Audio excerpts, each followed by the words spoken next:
Assalamualaikum warahmatullahi wabarakatuh. Keuntungan sholat, ya. 5 pondasi dalam Islam. Hadis ke-1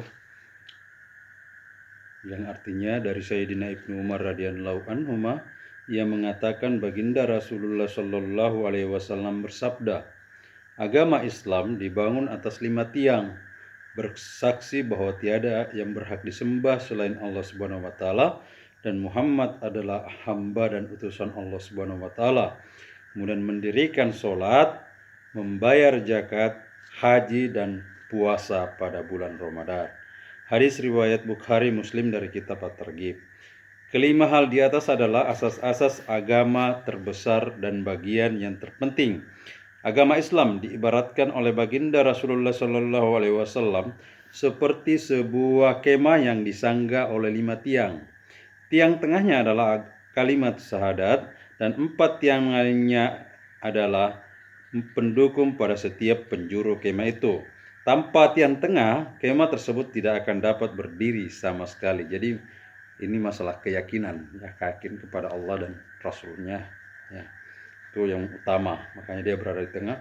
Apabila salah satu dari keempat tiang lainnya tidak ada, kemah tetap berdiri, tetapi sudut yang tidak bertiang itu akan menjadi miring dan mungkin roboh.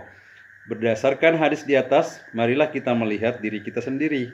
Sejauh manakah kita telah menegakkan Islam? Lalu, rukun Islam yang manakah yang kita jaga dengan sempurna?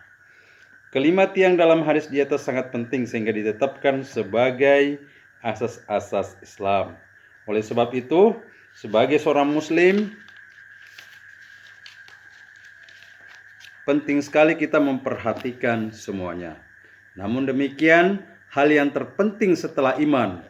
Jadi iman ini adalah meyakini makna daripada kalimat syahadat itu, ya, adalah sholat. Jadi namun demikian hal yang terpenting setelah iman, setelah kalimat syahadat adalah sholat. Sayyidina Abdullah bin Mas'ud radhiyallahu anhu berkata, aku pernah bertanya kepada baginda Rasulullah Shallallahu alaihi wasallam, amal apa yang paling dicintai oleh Allah Subhanahu wa taala? Beliau menjawab, sholat. Aku bertanya lagi, lalu apa? Beliau menjawab, berbuat baik kepada kedua orang tua. Selanjutnya aku bertanya lagi, kemudian apa? Beliau menjawab, berjuang di jalan Allah. Mulla Ali Qori rahmatullahi alaihi menyatakan bahwa para ulama telah menjadikan hadis ini sebagai dalil bahwa sholat adalah kewajiban Islam yang terpenting setelah iman. Hal ini diperkuat lagi oleh hadis sahih yang berbunyi, sholat adalah sebaik-baik amal yang ditetapkan oleh Allah Subhanahu wa taala untuk hambanya. Selain hadis di atas, masih banyak hadis sahih lain yang menjelaskan bahwa amal manusia yang terbaik adalah sholat.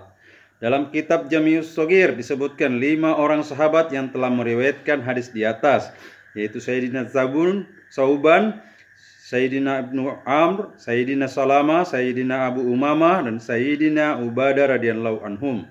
Sayyidina Ibnu Mas'ud radhiyallahu anhu dan Sayyidina Anas radhiyallahu anhu meriwayatkan bahwa amal yang paling utama ialah sholat pada waktunya, dari kitab Jami'us Shaghir. Sayyidina Ibnu Umar radhiyallahu anhu dan Sayyidatina Ummur Parwa radhiyallahu anha juga meriwayatkan bahwa sholat pada awal waktu adalah amal yang paling utama. Semua hadis di atas mempunyai makna yang berdekatan. Jadi teman-teman, mari kita menjaga sholat, karena setelah iman, setelah kita meyakini maksud dan makna kalimat syahadat itu, maka amal, kalau iman ini bukan amal tapi keyakinan, tapi amal itu apa yang dilakukan kepada untuk menyembah Allah. Yang pertama adalah sholat, dan sholat itu adalah kunci ibadah, kunci surga, kunci pahala. Ketika amal sholat tidak lolos, ditimbang tidak sesuai, maka amal-amal yang lainnya akan gugur. Tapi kalau amal sholatnya bagus, maka amal yang lainnya akan ditimbang. Demikian, jangan hanya mengatakan bahwa amal itu adalah bersedekah saja kita tidak penting sholat, itu salah ya. Oke, saya kira demikian.